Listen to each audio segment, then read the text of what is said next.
Welcome to speed news. Markapuram జిల్లా రాయవరం వద్ద జరిగిన యాక్సిడెంట్ సంఘటన దురదృష్టకరమని మంత్రి డోలా బాల వీరాంజనేయ స్వామి విచారం వ్యక్తం చేశారు. ప్రమాదంలో ప్రాణాలు కోల్పోయిన 14 మంది కుటుంబాలకు ప్రభుత్వం అండగా ఉంటుందని, ఘటనలో గాయపడిన 26 మందికి మెరుగైన వైద్యం అందించాలని సీఎం చంద్రబాబు ఆదేశించారని వెల్లడించారు. మార్కాపురం, ఒంగోలు ప్రభుత్వ ఆసుపత్రుల్లో చికిత్స పొందుతున్న వారికి మెరుగైన వైద్యం అందిస్తున్నామని వెల్లడించారు.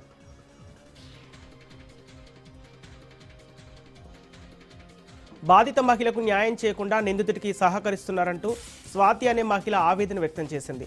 తనను శారీరకంగా, మానసికంగా వేధించిన బొబ్బిలి సాయి కిరణ్పై ఫిర్యాదు చేసినప్పటికీ నార్సింగి సీఐ హరికృప రెడ్డి నిర్లక్ష్యంగా వ్యవహరించారని ఆమె ఆరోపించింది.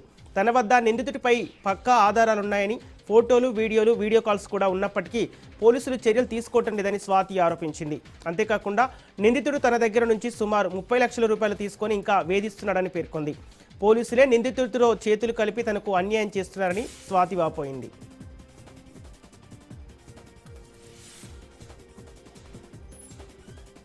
నేరడిమెట్టు శ్రీరామనవమి శోభయాత్రలో ఉద్రిక్తత నెలకొంది. పోలీసులు, హిందూ సంఘాల మధ్య వాగ్వాదం, తోపులాట జరిగింది.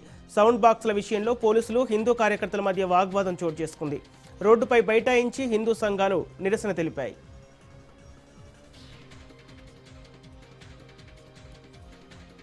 రాజన్న సిరిసిల్ల జిల్లాలో శ్రీరామనవమి వేడుకలు భక్తి శ్రద్ధలతో ఘనంగా నిర్వహించారు. ఆలయాలు భక్తులతో కిటకిటలాడగా రామనామస్మరణతో ప్రాంతం మొత్తం ఆధ్యాత్మిక వాతావరణంలో మునిగిపోయింది.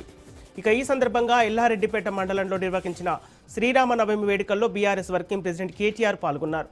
రాములవారి కళ్యాణ మహోత్సవంలో పాల్గొన్న ఆయన ప్రత్యేక పూజలు నిర్వహించారు.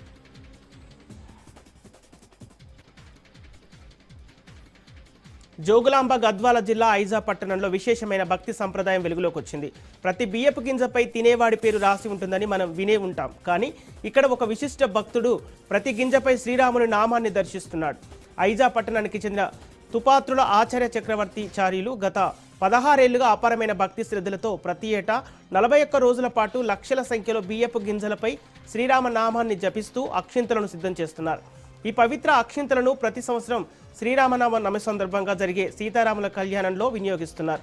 శ్రీరామ రక్ష, సర్వజగత రక్ష అనే మహాసంకల్పంతో జరుగుతున్న ఈ సేవ భక్తులను ఆకట్టుకుంటోంది.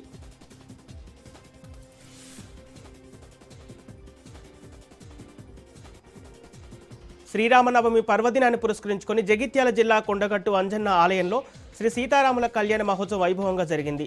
చొప్పదండి నియోజకవర్గంలోని మాల్యాల మండలంలో ఉన్న ప్రసిద్ధ పుణ్యక్షేత్రం కొండగట్టు అంజన్న ఆలయ ప్రాంగణ భక్తులతో కిక్కిరిసిపోయింది. ఉదయం నుంచే వేలాది మంది భక్తులు తరలివచ్చి ఈ దివ్య కళ్యాణాన్ని భక్తి శ్రద్ధలతో వీక్షించారు. ఆలయ ఈవో అంజనారెడ్డి ఆధ్వర్యంలో అర్చకులు వైదిక మంత్రోచ్చరణ మధ్య శాస్త్రోక్తంగా శ్రీ సీతారాముల కళ్యాణాన్ని నిర్వహించారు.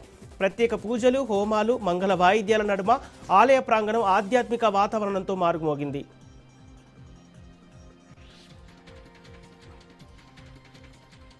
కోదాడలో ఓ ఘటన సంచలనం రేపుతోంది. ఎక్సైజ్ అధికారులుగా నటిస్తూ వైన్ షాప్ వర్కర్లు గ్రామాల్లో తనిఖీలు చేసిన ఘటన వెలుగులోకి వచ్చింది. సూర్యాపేట జిల్లా కోదాడ మండలంలో రామాపురం క్రాస్ రోడ్ వద్ద వైన్ షాప్కు చెందిన కొంతమంది వ్యక్తులు ఎక్సైజ్ అధికారుల వేషం వేసుకుని గ్రామాల్లోని బెల్ట్ షాపులపై సోదాలు నిర్వహించారు. మద్యం బాటిల్స్ను చెక్ చేస్తూ వ్యాపారస్తులను భయపెట్టారు. అయితే అసలు విషయం బయటపడింది. అదే వ్యక్తులు అక్రమంగా మద్యం బాటిల్స్ను తరలిస్తుండగా మేళ్ల చెరువు ఎక్సైజ్ అధికారులకు చిక్కారు. దీంతో వారి నాటకం బట్టబయలైంది. ఈ ఘటనతో బెల్ట్ షాప్ నిర్వాహకులు షాక్కు గురయ్యారు. నకిలీ ఎక్సైజ్ అధికారుల ముసుగులో జరుగుతున్న ఇలాంటి ఘటనలపై అధికారులు కఠిన చర్యలు తీసుకోవాలని స్థానికులు కోరుతున్నారు.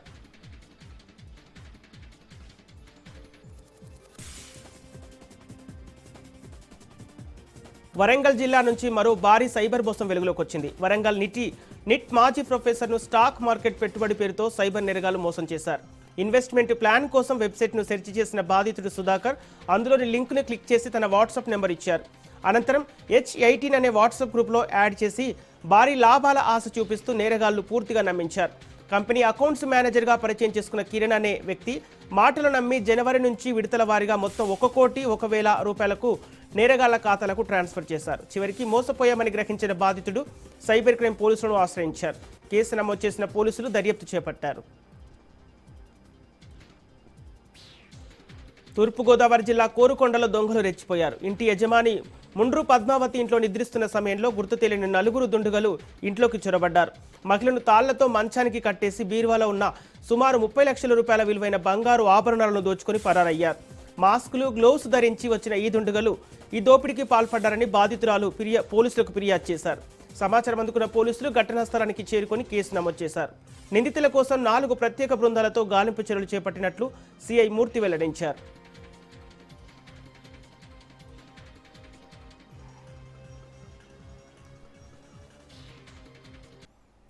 Back to news. శ్రీరామనవమి సందర్భంగా సంగారెడ్డి జిల్లాలో భక్తి పారవశ్యం నెలకొంది. రామ్నగర్లోని రామ్ మందిర్లో సీతారాముల కళ్యాణం అత్యంత వైభవంగా నిర్వహించారు. టీపీసీసీ వర్కింగ్ ప్రెసిడెంట్ జగ్గారెడ్డి ఆధ్వర్యంలో ఆధ్యాత్మిక వాతావరణంలో జరిగిన ఈ మహోత్సవం భక్తులను ఆకట్టుకుంది.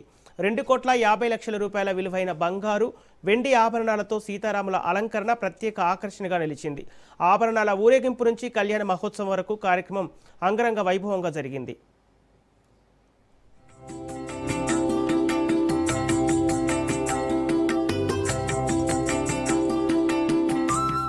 సంగారెడ్డి జిల్లా రామ్నగర్ శ్రీరామనవమి సందర్భంగా భక్తి జ్వాలలతో కళకళలాడింది.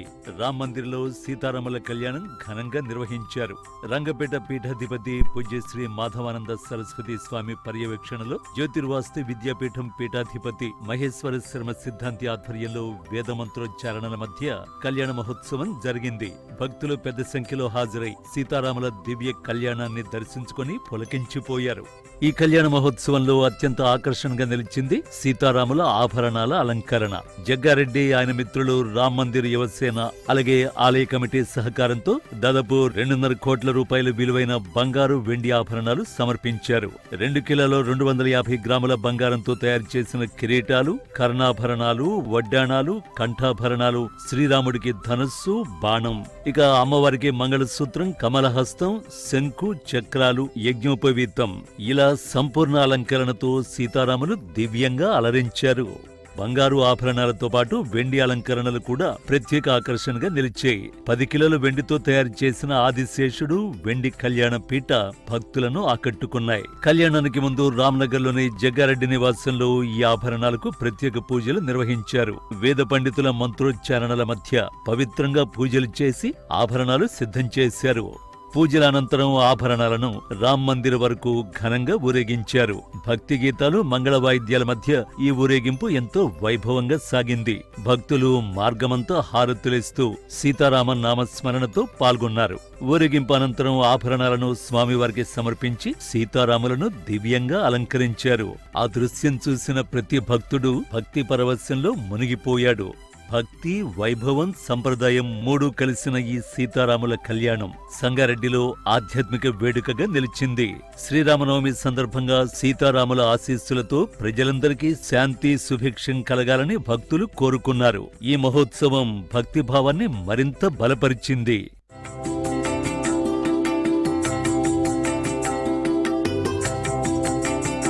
పట్టంచేరు నియోజకవర్గం బండ్లగూడ శ్రీ ప్రసన్న ఆంజనేయ స్వామి దేవాలయంలో శ్రీరామనవమి వేడుకలు ఘనంగా జరిగాయి. వేద పండితుల మంత్రోచ్చరణ మధ్య ఘనంగా నిర్వహించారు.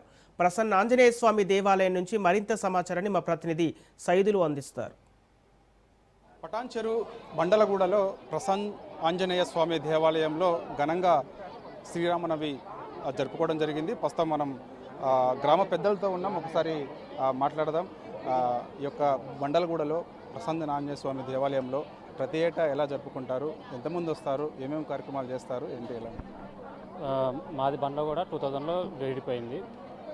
మా తండ్రి గారు గౌరవనీయులు కుర్ర మల్లేష్ స్వర్గస్థు. ఆయన తర్వాత మా అన్నయ్య రమేష్, తను ఫస్ట్ సర్పంచ్గా ఏకగ్రీవంగా ఎన్నికయ్యారు. తర్వాత ఈ గుడి ఏదైతే ఉందో మా తండ్రి గారు ఫస్ట్ స్టార్ట్ చేశారు. దాని తర్వాత మా అన్నయ్య దానిలో ప్లస్ మా బాబాయ్ అప్పుడు ఎమ్మెల్యేగా ఉండే, వారి ప్రోద్బలంతో మేము అందరం కలిసి ఈ గుడిని కొంచెం డెవలప్మెంట్ చేయడానికి ట్రై చేసాము. కొన్ని అనివార్య కారణాల వల్ల అది కొంచెం ఆగిపోవడం, తర్వాత వచ్చిన నెక్స్ట్ సర్పంచ్ వీళ్ళందరూ కొంచెం కృషి చేశారు అన్నయ్య వాళ్ళ తోడ్పాటుతో. ఇక మా అన్నయ్య రమేష్ వారు కొంచెము ఎమ్మెల్యే గారు వీళ్ళందరితో మాట్లాడడంతో ఎంపీపీ సహాయం అందరూ తోడ్పడగా ఊరి అందరితో ఒక మాటగా అన్నయ్య చేసి ఊరిని కొంచెం ఈ గుడి డెవలప్మెంట్ చేశారు. దాని తర్వాత ప్రతి ఇయర్ ఏంటి అంటే ఎంపీపీ గారు ఎక్స్ఎంఏ ఉన్నారు కదా, వారి నుంచి పెళ్ళికొడుకు పెళ్ళికూతురు, అదే రాముల వారు సీతావారి అన్నీ వస్తున్నాయి. ఈసారి ఏంటి అంటే ఈ ఊరు సపరేట్ డివిజన్ అయినందుకు ఇక్కడ నుంచి ఊరి తరఫున నుంచి ఒకరు రావాలి అని చెప్తే ఫస్ట్ టైం ఇక మా ఇంటికి ఇక ఊరు సపరేట్ చేయడము, అన్నయ్య సర్పంచ్గా ఉండడం, ఇవన్నీ ఒక పాజిటివ్గా తీసుకొని ఫస్ట్ వీళ్ళకి ఛాన్స్ ఇవ్వాలని చెప్పి మాకు. తర్వాత ఇప్పుడు ప్రతి ఇయర్ ఇలానే జరుగుతూ ఉంటుంది. ప్రతి ఇయర్ ఎక్కడెక్కడ కాలనీ నుంచి ఇక్కడ వచ్చి మొత్తం అంతా పెద్దగా ఘనంగా చేయడం జరుగుతుంది. నా పేరు సురేష్ అండి, నేను ఈ గ్రామ వాసిని. ఈ గ్రామము ఫస్ట్ రామచంద్రపురం మండలం ఉంటుంది. మా ఫాదర్ అయిన కుర్రం మల్లేష్ గారు ఆయన పోరాటం చేసి మా ఊరిని సపరేట్ చేశారు. మా ఊరిని సపరేట్ అయిన తర్వాత మా అన్నగారైన రమేష్ గారిని ఊరు మొత్తం కలిపి ఏకగ్రీవ సర్పంచ్గా ఎన్నుకున్నారు. అప్పుడు ఈ గుడి చిన్నగా ఉండే, ఈ గుడికి ఫౌండేషన్ ఇచ్చింది మా అన్నగారు. మా నాన్నగారి హయాంలో స్టార్ట్ అయింది గుడి. మా అన్నగారి హయాంలో ముందర జరిగింది. ఎప్పటి నుంచో మీరు ఈ కళ్యాణానికి వస్తుంటారు? ఎలా అంటే ప్రతి ఏటా ఇలానే జరుగుతుండేదా, ఎలా ఉండేది? మీ నాన్నగారు ఉన్నప్పుడు కూడా ఎలా ఉండేది, ఇప్పుడు ఎలా? మా డాడీ ఉన్నప్పటి నుంచి ఇది అనేది జరిగింది. మా డాడీ కన్స్ట్రక్ట్ చేసినారు ఈ టెంపుల్. సో అప్పటి నుంచి సీతారామ కళ్యాణం అనేది ఇట్లనే ప్రతి ఇయర్ జరుగుతుంటుంది. సో ఈ ఇయర్ కూడా ఎంపీపీ సహాయంతో అండ్ మా డాడీ తర్వాత మా బాబాయ్ గారు చేశారు. సో చాలా హ్యాపీగా ఉంది. మా డాడీ లేకపోయినా ఇంత మంచిగా అయ్యింది. సో చాలా హ్యాపీగా ఉంది. సో ఫస్ట్ నేను చాలా ప్రౌడ్గా ఫీల్ అవుతున్నా. అండ్ సో ఫస్ట్గా థ్యాంక్స్ అయితే మా డాడీకి అండ్ మా తాతకి చెప్పుకోవాలి. ఆ తర్వాత ఇంక ఎంపీపీ ఎమ్మెల్యే వాళ్ళందరికీ చెప్పుకోవాల్సి వస్తుంది. చాలామంది జనాలు ఇట్లనే వస్తారు ఎవ్రీ ఇయర్. అండ్ అన్నదానం కార్యక్రమం కూడా ఎవ్రీ ఇయర్ ఇట్లనే జరుగుతుంటుంది. శ్రీరామనవమి శుభాకాంక్షలు బల్లగూడ గ్రామ ప్రజలకు. ఈరోజు శ్రీరామనవమి సందర్భంగా మా ఊర్లో సీతారామ కళ్యాణము జరిగింది. సీతారామ కళ్యాణంకి మేము పట్టు వస్త్రాలు అవన్నీ తీసుకోవడం జరిగింది. ఈ గత 10 సంవత్సరాల నుంచి వీళ్ళు ఎంపీపీగా వాళ్ళు చేస్తారు. కాకపోతే ఏంటంటే గుడి ఫస్ట్ శంకుస్థాపన చేసింది మా నాన్నగారు. మా నాన్నగారి పేరు మల్లేష్. ఆ తర్వాత మన్నయ్య సర్పంచ్ అయ్యాడు, ఇనామయ సర్పంచ్. మన్నయ్య కూడా ఈ గుడి డెవలప్మెంట్ కోసం బాగానే కష్టపడ్డాడు. కాకపోతే ఏంటంటే వాస్తుకు లేదని చెప్పేసి ఆ తర్వాత వచ్చిన ప్రతినిధులు అది కూల కొట్టేసి మళ్ళీ కొత్తగా కట్టారు. అయితే అప్పటి నుంచి ఇప్పటిదాకా కూడా గుడి కూడా బాగా డెవలప్ అయింది. ప్రతి సంవత్సరం కూడా మేము మంచి జరుపుకుంటున్నాం. ఇక్కడ వారసత్వం ప్రస్తుతానికి అయితే అందరం కలిసి చేసుకుంటున్నాము. ప్రస్తుతానికి అయితే హ్యాపీగా ఉన్నాం. ఓకే. సీతారామ ఆంజనేయ స్వామి దేవాలయంలో ప్రతి ఏటా కూడా ఇలానే సీతారాముల కళ్యాణం శ్రీరామనవమి రోజు ఘనంగా జరుపుతామని కూడా ఈ యొక్క కమిటీ పెద్దలు చెప్తున్నారు. వీడియో జర్నలిస్ట్ అమర్తో సైదులు రాజును హైదరాబాద్.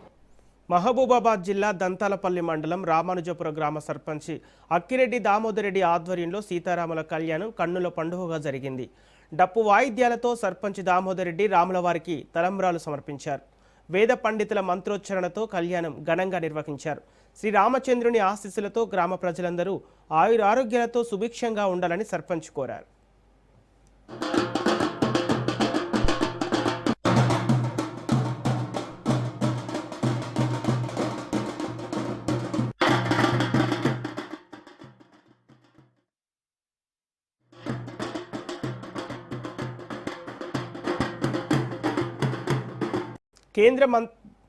కేంద్ర మంత్రి బండి సంజయ్ గాయకుడి అవతారం ఎత్తారు. ఆర్ఎస్ఎస్ స్థాపించి శత వసంతాలు పూర్తయిన సందర్భంగా ఆర్ఎస్ఎస్ గీతాలను ఆలపించారు. ఆర్ఎస్ఎస్ సిద్ధాంతాలను సామాన్య ప్రజల్లోకి విస్తృతంగా తీసుకెళ్లాలనే లక్ష్యంతో గీతాలను ఆలపించారు.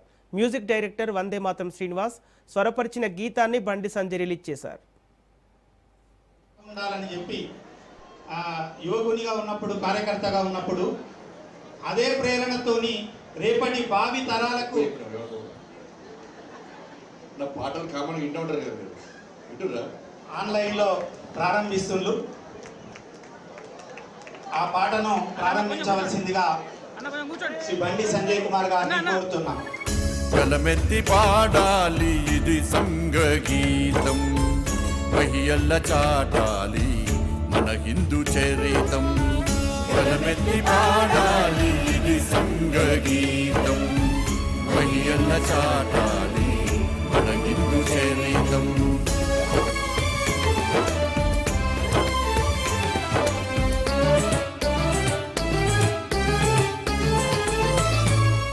శతకోటి హృదయాల జతకూచు స్నేహాల, ప్రేమానురాగాల త్యాగాల భావాల శతకోటి హృదయాల జతకూర్చు స్నేహాల ప్రేమానురాగాల రాగాల భావాల ఇది హిందూ గీతం ఇది బృంద గీతం పెట్రోల్ రేటు ఎక్సైజ్ డ్యూటీపై కేంద్రం పెట్రోల్ పైన లీటరుకు 13 రూపాయల నుండి 3 రూపాయలకు తగ్గిన నేపథ్యంలో ప్రజలకు మాత్రం ఎలాంటి లాభం లేకుండా పోయింది. నిన్న ఏ రేటు ఉందో పెట్రోల్ ఈ రోజు కూడా అదే రేటుకు ఉందని చెబుతున్నారు బంకు యజమానులు. అయితే ఎక్సైజ్ డ్యూటీ తగ్గిందని తమకు ఎలాంటి ఆదేశాలు జారీ కాలేదని, ఒకవేళ జారీ అయితే రేటు కూడా ఆన్లైన్ ద్వారానే తగ్గిపోతుందంటున్న పెట్రోల్ పంపు మేనేజర్తో మా ప్రతినిధి పవన్ ఫేస్ టు ఫేస్. ఒకవైపు పెట్రోల్ కొరత వాహనాలు చాలా ఇబ్బందులు పడుతుంటే కేంద్రం మాత్రం వాహనదారులకు ఒక పెట్రోల్ తగ్గిస్తూ ఎక్సైజ్ డ్యూటీని కూడా తగ్గించింది. దీంతో పెట్రోల్ పైన ఉన్న ఎక్సైజ్ డ్యూటీ 13 రూపాయల నుంచి 3 రూపాయలు, అంతేకాకుండా డీజిల్ సంబంధించిన ఎక్సైజ్ డ్యూటీని 10 రూపాయల నుంచి 0 చేసింది. దీంతో లీటర్కు పూర్తిగా తగ్గినట్లుగా తెలుస్తుంది. అసలు నిన్న పెట్రోల్ ఎంత ఉంది, ఈరోజు ఎంత పెట్రోల్ ఉందో మనతో పాటు యొక్క మూసాపేటలోని యొక్క పెట్రోల్ బంక్ సంబంధించిన మేనేజర్ ఉన్నారు, శివన్న అడిగి తెలుసుకుందాం. సార్ చెప్పండి, ముఖ్యంగా నిన్న పెట్రోల్ రేట్ ఎంత ఉంది, డీజిల్ రేట్ ఎంత ఉంది, ఈ రోజు ఎంత ఉంది? నిన్న 107 రూపాయల 46 పైసలు పెట్రోల్ ఉంది. ఈ రోజు కూడా 107 రూపాయల 46 పైసలు పెట్రోల్ రేట్ ఉంది. డీజిల్ 95 రూపాయల 70 పైసలు డీజిల్ ఉంది నిన్న. ఈ రోజు కూడా 95 రూపాయల 70 పైసలు డీజిల్ ఉంది. పవర్ పెట్రోల్ మటు 3 రోజులు పెరిగింది, 117 రూపాయల 24 పైసలు ఉంది. అంటే ఇప్పటికే ఢిల్లీ ఒక జియో కూడా ఇచ్చింది, ఒక ఎక్సైజ్ డ్యూటీని తగ్గిస్తూ కూడా జియో జారీ చేసింది. దానికి సంబంధించి మీకు ఎలాంటి పెట్రోల్ దిగలేదు? మాకు ఇంతవరకు ఏం తెలియదు కూడా, మాకు ఇంతవరకు ఏం ఇన్ఫర్మేషన్ కూడా లేదు. అది మన ఆన్లైన్ ఆటోమేటిక్ చేంజ్ అయిపోతాయి రేట్లు. మాకు ఉన్నది ఇంత, మాకేం తెలియదు. అంటే మీరు చూసుకోవద్దు, దాని ఏం లేదు. ఓకే, అంటే మీకు ఢిల్లీ నుంచి అంటే మీకు పెట్రోల్ సంబంధించి మనకి ఎలాంటి ఆదేశాలు అయితే ఇప్పటివరకు రాలేదు? ఇంతవరకు ఏం రాలేదు. మనకు ఇన్వాయిస్ కూడా పెట్రోల్ కాలేదు, ఇప్పుడే కాలేంది. మన ఆర్టీఎస్ కూడా చేస్తాము, సేమ్ రేట్గా పాత రేట్గా చేసినాము. మరి తగ్గింది పెరిగింది కూడా ఇంతవరకు తెలియదు మాకు, అది పక్కా అన్నమాట. అది అంటే నిన్న ఎంత ఉంటే ఇప్పుడు ఎంత ఉంది? నిన్న 107 రూపాయల 46 పైసలు, ఈ రోజు కూడా 107 రూపాయల 46 పైసలు పెట్రోలు. నిన్న డీజిల్ 95 రూపాయల 70 పైసలు, ఈ రోజు కూడా 95 రూపాయల 70 పైసలే ఉంది. పవర్ పెట్రోల్ మటుకు 117 రూపాయల 24 పైసలు ఉంది. మొత్తానికి చూస్తే కేంద్రము ఈ యొక్క పెట్రోల్ సంబంధించిన ఎక్సైజ్ డ్యూటీని తగ్గించినా కానీ ఇక్కడ మాత్రము ఈ యొక్క పెట్రోల్ పంపుకు సంబంధించి వారికి ఎలాంటి ఆదేశాలు జారీ కాలేదని చెప్పి కూడా ప్రధానంగా ఇక్కడ పెట్రోల్ సంబంధించిన మేనేజర్ కూడా చెప్తారు. నిన్న ఏదైతే ఈ యొక్క పెట్రోల్ సంబంధించిన రేటు 107 రూపాయల 45 పైసలు ఉంది, అదే పెట్రోల్ పంప్ సంబంధించిన రేటు కూడా ఇదే ఇక్కడ చూడొచ్చు. ఈరోజు కూడా 107 రూపాయల 45 పైసలు ఒక పెట్రోల్ సంబంధించిన రేటు కూడా కనిపిస్తుంది. అంతేకాకుండా స్పీడ్ పెట్రోల్ మాత్రం కేవలం 3 రోజుల క్రితం ఒక 3 రూపాయలు పెరిగింది, ఇది 117 రూపాయలు 24 పైసలు. అయితే కేంద్రం మాత్రం ఎక్సైజ్ డ్యూటీని తగ్గిస్తూ మాత్రం ప్రధానంగా దీనికి సంబంధించి ఉత్తర్వులు జారీ చేసిన ఎక్కడా కూడా మాత్రము పెట్రోల్ మాత్రము దిగలేదు. అయితే ఇది కేవలం సంబంధించిన చూసినట్లయితే పెట్రోల్ సంబంధించిన నేపథ్యంలో మాత్రం ఎక్కడా కూడా దిగలేదనేది మాత్రం చాలా క్లారిటీగా కనిపిస్తుంది. అయితే ఈ యొక్క డ్యూటీకి సంబంధించి చూస్తే మాత్రం ప్రధానంగా డీలర్లకు మాత్రమే ఇది తగ్గుతుంది, కానీ ప్రజలకు మాత్రం ఎక్సైజ్ డ్యూటీ తగ్గించడం వల్ల వారికి ఎలాంటి లాభం లేదని చెప్పి కూడా ఇప్పటికే ఒక కాంగ్రెస్ పార్టీకి సంబంధించిన వారంతా కూడా చెప్తున్న నేపథ్యంలో మనం స్వయంగా వచ్చి ఈ యొక్క పెట్రోల్ పంపులో కూడా తనిఖీలు చేయగా ఎక్కడా కూడా మాత్రము పెట్రోల్కి సంబంధించిన మాత్రము రేటు దిగలేదు. నిన్న ఇంత రేటు ఉందో ఇదే రేటు ఈరోజు కూడా ఉంది. ఒకవేళ దిగితే మాత్రం ఆటోమేటిక్గా అదే ఆన్లైన్లోనూ పూర్తిగా రేటు కూడా దిగిపోతుందని చెప్పి కూడా పెట్రోల్ బంక్ సంబంధించిన యజమాని కూడా చెప్తున్న పరిస్థితి కనిపిస్తుంది. Over to studio. నూతన రాజకీయ పార్టీపై తెలంగాణ జాగృతి అధ్యక్షురాలు కవిత కీలక ప్రకటన చేశారు. ఏప్రిల్ 25న ఉదయం 10 గంటలకు కొత్త పార్టీని స్థాపించనున్నట్లు తెలిపారు. మేడ్చల్లోని మునిరాబాద్ వద్ద ఫంక్షన్ హాల్లో జెండా ఆవిష్కరణ చేస్తామని ప్రకటించారు. ఇక ఆ సమయంలోనే పార్టీ పేరును కూడా ప్రకటించనున్నట్టు తెలిపారు. కార్యకర్తలంతా సమయానికి చేరుకోవాలని, ప్రతి గ్రామం నుంచి తరలి రావాలని కవిత పిలుపునిచ్చారు. యువతకు మహిళలకు ప్రాధాన్యం ఇస్తామని వెల్లడించారు. ఆడబిడ్డల్లో మార్పు తేవటానికి ఓ మహిళగా ఈ పార్టీని పెడుతున్నానని తెలిపారు. బీసీ బిల్లు సాధించడం తమ వల్లనే సాధ్యమవుతుందని అన్నారు. బీసీలు, దళితులు, గిరిజనులు, మైనారిటీలు తరలి రావాలని కవిత పిలుపునిచ్చారు. పరిపాలన అంటే ముఖ్యమంత్రి అయ్యేదా కోతీరు, అయినా కోతీరు ఉంటుందా? ఇదే ఒరవడి ప్రతి ఒక్క రాజకీయ పార్టీది కూడా కనబడతా ఉంది. కాబట్టి ఖచ్చితంగా ఈ రాష్ట్రంలో ఒక కొత్త రాజకీయ శక్తి కావాలని బలంగా మేము విశ్వసిస్తూ ఉన్నాం. అయితే వచ్చేటటువంటి కొత్త రాజకీయ పార్టీ ఆ భగవంతుడు శ్రీరామచంద్రుడి యొక్క దయతోని పేద, బీద, బిక్కి, ఈ కులం ఆ కులం అని తేడా లేకుండా అందరినీ కలుపుకొని ప్రజలకు మంచి జరగాలని కోరుకునేటటువంటి వ్యక్తులు అటువంటి శక్తులు ఈ రాష్ట్రానికి అవసరం. కాబట్టి ఖచ్చితంగా పొలిటికల్ పార్టీ పెడతా ఉన్నాం. ఈరోజు శ్రీరామనవమి మంచి రోజు కాబట్టి మీ అందరికీ ఈ మాట చెప్పాలని చెప్పి, అది కూడా నిజామాబాద్ గడ్డ నుంచే మా సొంత ఊరు నుండే చెప్పాలని మిమ్మల్ని అందరికీ కూడా రిక్వెస్ట్ చేయడం జరిగింది. ఏప్రిల్ 25వ తారీఖు నాడు ఉదయం 10 గంటలకు ముహూర్తం ఉన్నది. కాకపోతే పొద్దున్నే 10కే ఉంది ముహూర్తం కాబట్టి మా కార్యకర్తలతో చేసుకుంటా ఉన్నాం. మేడ్చల్లో మునీరాబాద్ అనేటటువంటి ఒక ఊరిలో, మేడ్చల్లో మునీరాబాద్ అనేటటువంటి ఒక ప్లేస్లో ORR దగ్గర ఉంటుంది. చాలా పెద్ద ఫంక్షన్ హాల్ దొరికింది, 20 ఎకరాలు ఉన్నట్టుంది. మా కార్యకర్తల కాడికే ఒక 30-35 వేల మంది పడతారు. మిగతా జనరల్గా పబ్లిక్ మీటింగ్ మళ్ళీ పెట్టుకుంటాం పొద్దున 10కి కాబట్టి ప్రతి గ్రామంలో ఉన్నటువంటి జాగృతి కార్యకర్తలు, ఉద్యమకారులు, ప్రజాస్వామ్యవాదులు, ఈ రాష్ట్రంలో రాజకీయాల్లో మార్పు రావాలనుకునే వాళ్ళందరినీ కూడా మనస్ఫూర్తిగా ఆహ్వానిస్తూ ఉన్నాం. ఆ మొత్తం డీటెయిల్స్ అన్నీ కూడా ట్విట్టర్లో, ఫేస్బుక్లో, వాట్సాప్లో మళ్ళీ మీకు లొకేషన్తో సహా. అద్వయ కన్వెన్షన్ మునీరాబాద్ మార్నింగ్ 8 కల్లా మన కార్యకర్తలందరూ చేరుకోవాలి. ఎందుకంటే 8 నుంచి మనం అందరం కొంత మాట ముచ్చట వేసుకొని 10కి ముహూర్తం ఉంటుంది కాబట్టి 10కి లాంచ్ చేసుకుందాం.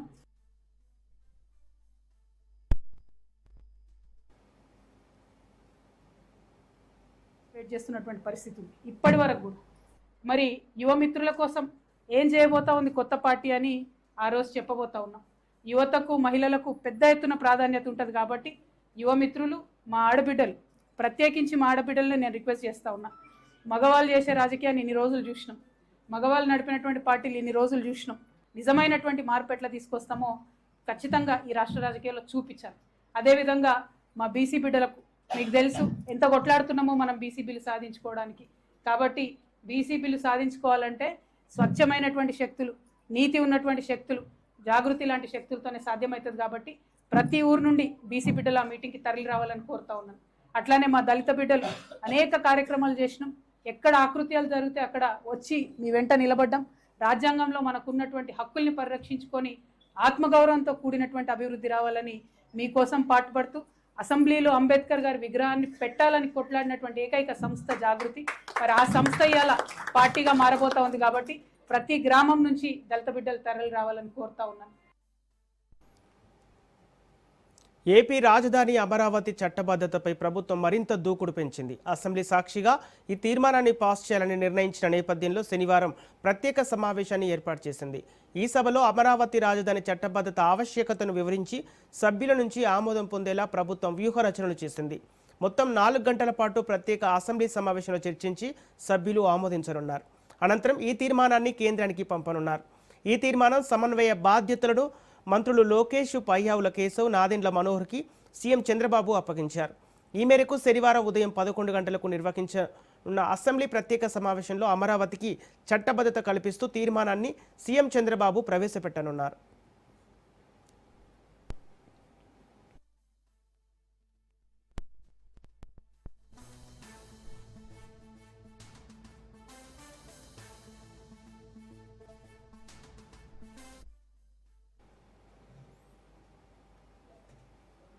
కాకినాడ జిల్లాలో ప్రకృతి సంపద పాలిట శాపంగా మారింది. మైనింగ్ మాఫియా రామేశ్వరంపేట మెట్ట ఒకప్పుడు పచ్చని ప్రకృతికి నెలవు, పేదలకు నీడనిచ్చే ఆశ్రయం. కానీ ఇప్పుడు అక్కడ పరిస్థితి చూస్తే గుండె తరుక్కుపోతుంది.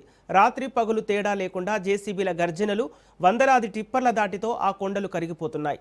గతంలో ప్రతిపక్షంలో ఉన్నప్పుడు విమర్శలు చేసిన నాయకులు ఇప్పుడు అధికారంలోకి వచ్చాక అదే బాటలో నడుస్తున్నారా? మైనింగ్ అధికారుల వాటాలు మత్తులో తూగుతున్నారా? రామేశ్వరం మెట్టమట్టిని కోట్లాది రూపాయలకు అమ్ముకుంటున్న చీకటి సామ్రాజ్యంపై రాజ్ న్యూస్ ప్రత్యేక కథనం.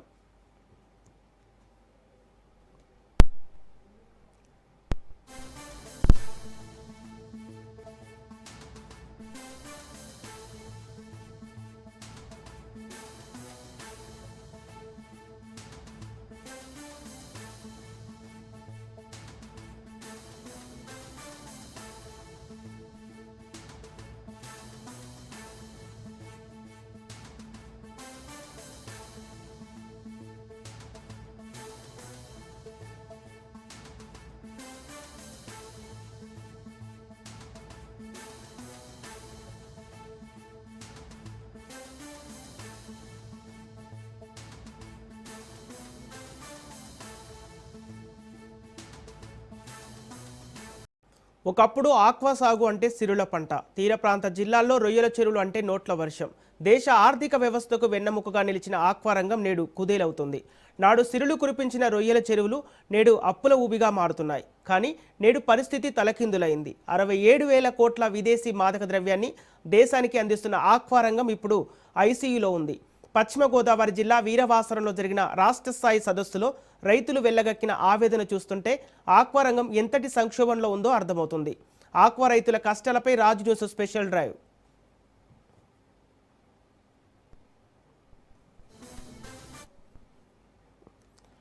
లక్షలాది మందికి ఉపాధి కల్పిస్తున్న ఈ రంగంపై ఇప్పుడు సిండికేట్ నీడలు కమ్ముకున్నాయి. ఫీడ్ తయారీ కంపెనీలు, ఎగుమతిదారులు ఏకమై ధరలను నియంత్రిస్తున్నారని రైతులు తీవ్రంగా ఆరోపిస్తున్నారు. ఒకవైపు నాసీ రకం మేత, మరోవైపు నాణ్యత లేని విత్తనం వెరసి పెట్టుబడులు పెరగటమే తప్ప దిగుబడి రావటం లేదు.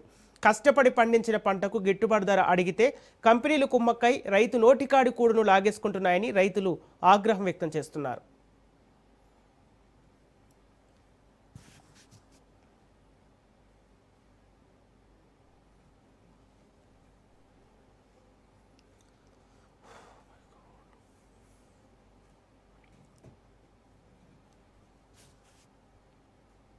ప్రభుత్వాలు ముద్దు నిద్రపోతున్నాయి. ఈ ముద్దు నిద్ర వదిలించాలని రైతులందరూ సంఘటితమయ్యారు. ఎన్నో ఏళ్లుగా పెరిగిపోయిన సమస్యల్ని ఏ ప్రభుత్వం వచ్చినా కూడా నిర్లక్ష్యానికి గురవుతుంది. ఆక్వా పరిశ్రమ అంటేనే ఒక నిర్లక్ష్యానికి గురైన పరిశ్రమగా మేము రైతులందరూ బాధపడుతున్నారు. ఎంచేతంటే మేక్ ఇన్ ఇండియా అని సెంట్రల్ గవర్నమెంట్, స్టేట్ గవర్నమెంట్ అంటుంది. ఇది మేక్ ఇన్ ఇండియా. దీనికి బోల్డెన్ ఎక్స్పోర్ట్స్ ఉన్నాయి. ఈ ఎక్స్పోర్ట్స్కి కావాల్సిన సదుపాయాలు, అలాగే రేట్లు ఇవ్వటంలో కానీ, సదుపాయాలు ఏర్పరచడంలో కానీ, సబ్సిడీలు ఇవ్వటంలో కానీ అన్నింటిలోనూ కూడా నిర్లక్ష్యానికి గురి కాపాడుతున్న పరిశ్రమ ఏమైనా ఉందంటే అది ఒక ఆక్వా పరిశ్రమే. రైతు స్వయం సమృద్ధిగా సాధించుకున్న ప్రగతే తప్ప ప్రభుత్వాలు అండగాని, కేంద్ర ప్రభుత్వ, రాష్ట్ర ప్రభుత్వాలు అండగాని తక్కువగా ఉన్నాయి. ఒక కరెంటు సబ్సిడీ తప్ప ఏ విధమైన మనకి ప్రభుత్వాల సహకారం అందట్లేదు. కాబట్టి రైతు సోదరులు అందరూ కూడా ఈరోజు మేము పెద్ద ఎత్తున సమావేశమై ఓ 10,000 మంది రైతులతో సమావేశమై తగు నిర్ణయాలు తీసుకుంటాం. ఈ సంక్షోభాల నుంచి మనం ఎలా బయటపడాలి, అవసరమైతే కఠినమైన నిర్ణయాలు కూడా ఉంటాయని ఈ సందర్భంగా తెలియజేస్తాం. ప్రభుత్వాలు మొద్దు నిద్రపోతున్నాయి. చెరువుల వద్దకు వచ్చే కంపెనీ ప్రతినిధులు తమకు నచ్చిన ధరనే ఖరారు చేస్తున్నారు.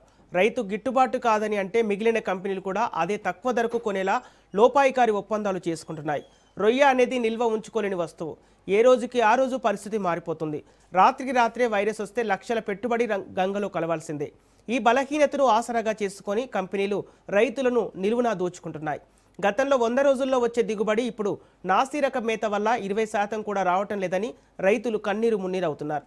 ఫీడ్ తయారీలో నాణ్యత తగ్గటం వల్ల రొయ్యలు పెరగటం లేదని ఆక్వా రైతులు వాపోతున్నారు. మేత ధరలు ఆకాశాన్ని తాకుతుంటే దిగుబడి మాత్రం పాతాళానికి పడిపోతుంది.